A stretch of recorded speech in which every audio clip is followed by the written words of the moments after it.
Myra Smith grew up in Hampton Roads and has traveled throughout the country opening for R&B legends such as Brandy, Jill Scott, Keith Sweat, and Fantasia. But Myra is much more than a voice that belts out a rich, beautiful tone.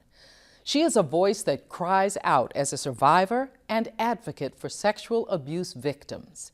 At an early age, Myra experienced trauma and pain, but she has learned to use those experiences to break the silence, and she helps others who hurt to find inner peace and healing. She's determined to live life to the fullest and encourages others to not let tragedy take away their real purpose in life. A warning: this story has some content that may not be appropriate for children. You, as a singer, whenever you touch the mic, it is your job to now tell me a story. And I need to feel whatever it is you're talking about. Give me the highs and the lows. Give me the intensity. When my spirit needs to be lifted, I always sing. Give me a brain, spirit, head. Who is Myra Smith?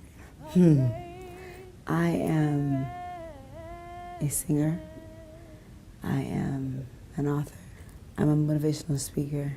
I am a teacher. I am an advocate. I'm a boss. Hey. I am a self-harmer. I am someone who suffers seriously with depression. I am suicidal at times. I got tattooed. Not today. To remind me, not today. We're not going to kill ourselves today. Not today. Not today. After 3 attempts, not today. And I can't let my life be in vain. I know that after trying to kill myself 3 times, and the last time I know I should have been dead and gone, when I woke up and I'm like, I am still here, I realized that I was not here for myself. I was here for others. There was no point in me trying again. We suffer not in vain. The things that I've been through, I know that I could not have gone through them for no reason. After being hurt, thrown away, left, and devastated, and raped, and widowed, and all these things, I have incredible faith. And when I wrote my book, Fight the Butterfly, the Larva, I talk about the blood. I talk about the way he smelled. I talked about his body weight, his 16-year-old body on my 6-year-old body. I talked about how I wanted to scream so loud, but my aunt was dying in the other room, and I didn't want to wake her. He threw me a bag of candy as I ran across the street like my pennant, a bag of candy for stealing my life. Child rape and the thought that what happens in this house stays in this house, and you know, having to be quiet and don't tell nobody, and that has to stop. So I have different things that I do to reach out into the community to help people who I know that are hurting and give back in the arts as well. Camp Loud is my baby. I have the best staff. And we teach them music theory, music appreciation. We teach them songwriting. What is this? Then we bring the studio in. They record live the song that they wrote together as a group. They learn choreography.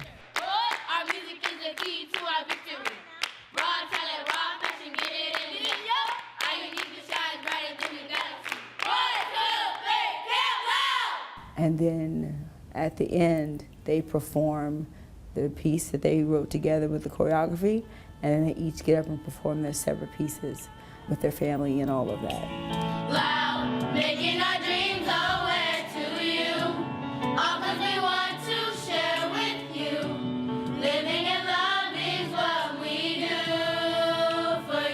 We feed them, we love on them, we learn them, they become family. I also have a mentoring group called Phoenix Pearls, where we mentor young girls ages 11 to 18 who are hurting, girls who have been raped, girls who are homeless, are unsure about their sexuality, girls who, just girls who need extra love, period.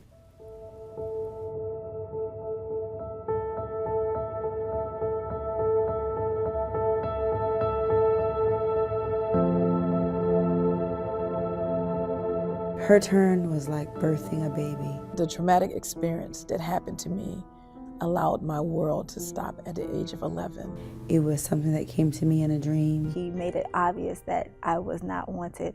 And then one day I turned 12.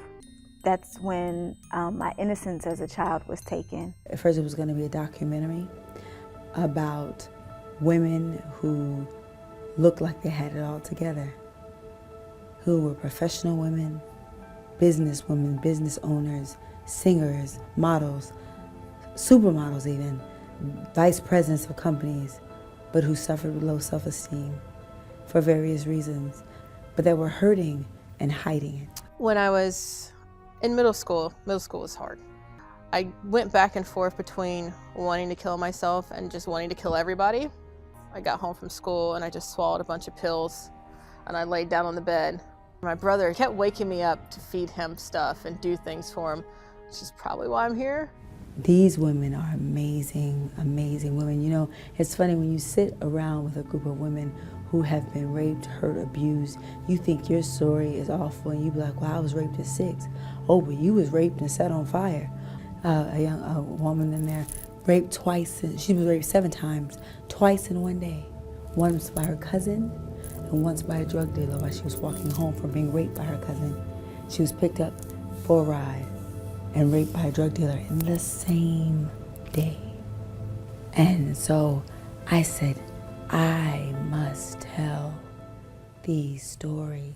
I feel like everything that I've been through in my life is what molded me to be who I am today.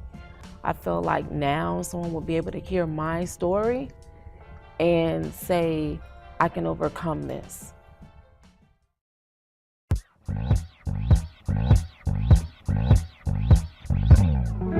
Listen up, it's about to go down. Yes, I've done 2 nude photo shoots. The first one was for the big girls, and that's what was my whole thing. I wanted to do a war cry against low self-esteem. And I was like, what's a better way to do it? My Sister's Keeper is my women's group that I created. And so I had them come in and talk about what is their favorite part they love about themselves and what they don't. And there was one lady who said she loved nothing about herself. And I said, I'm doing this for you. You were the reason I'm doing this. And whatever part that they didn't like or they had problems with, we made sure we positioned the other woman to hide that part. So even though we were naked, we were covering each other with our bodies. So we were our sister's keeper. And it was such a beautiful experience. Butt naked, 350 pounds. And it was just like the most freeing thing. And so the skinny girls were like, I want to be in it too. The next time I did it, a new photo shoot, I focused on the self-esteem portion of it. And we did the zippers in the mouth for breaking the silence. And we all stood together, and it was the different shades, the light skin, dark skin, white, black, whatever.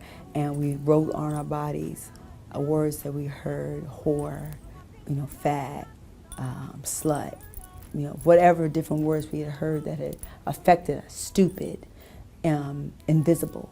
Whatever that had made us, scarred us, and we wrote those on our body in paint, and we posed nude with those words. I am about body positivity. Love yourself. Be comfortable in your skin, whatever size you are. No chains, I'm free, I'm breaking the silence. I spend too much time. Steps that I took to overcome what happened to me, I would say that I am stepping. I cannot say that I am over anything. That is honest. I still suffer with PTSD. I still am depressed. Depression is my mistress, and I am an amazing lover. I do Busy work. You know, that is my living in vain. You know, I work. I am doing the work. And as I'm doing the work, I'm also healing. Virtuous, this is us. I see beauty past the stars. This is who we are. Along with her several nonprofit groups, Myra impacts lives through her book, Flight of the Butterfly, and an annual Ladies in Red concert in honor of National Women's Month. For more information on Myra and all of her heart work, visit experiencemyrasmith.com.